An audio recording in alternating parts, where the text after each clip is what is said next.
Sur cette libération des 82 militaires, vous dites qu'il s'agit d'un geste strictement humanitaire. Expliquez-nous comment cette libération s'est-elle organisée concrètement, qui en a pris l'initiative?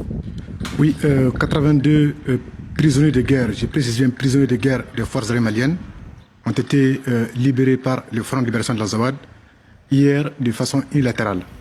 Et l'objectif principal de cet acte est strictement humanitaire parce que quand vous regardez les statuts des personnes libérées, il s'agit de détenus de plus de 3 ans, 2023, arrêtés à Bourem, à Gao, près de Gao, à Tenzawatène et à Kidal.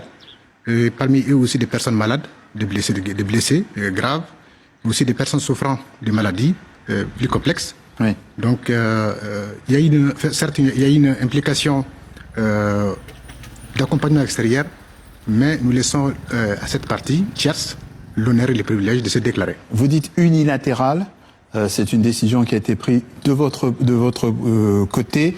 Ça veut dire qu'il n'y a pas de contrepartie, des contreparties pour vous?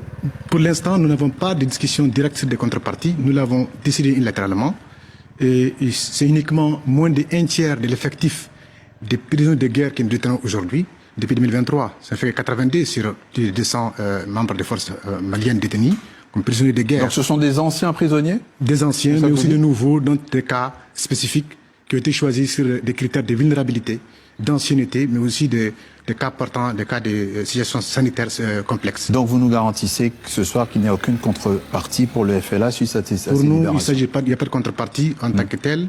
Nous laissons à d'autres tierces qui se mobilisent pas qu'aujourd'hui à vouloir trouver des canaux, n'est-ce pas, d'initiative dans l'autre sens, mais pour nous, il ne s'agit pas de négociations avec Bamako. C'est nous qui les avons remis aux forces maliennes de façon organisée sur le terrain. Nous avons les vidéos de cela.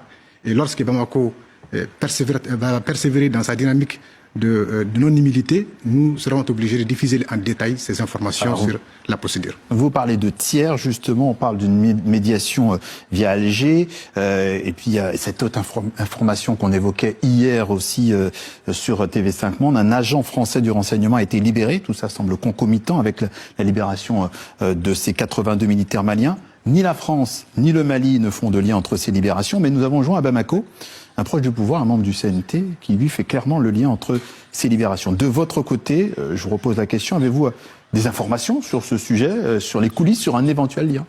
Au nom du FLA, je dément catégoriquement tout lien entre ces deux opérations de libération. Aucun lien.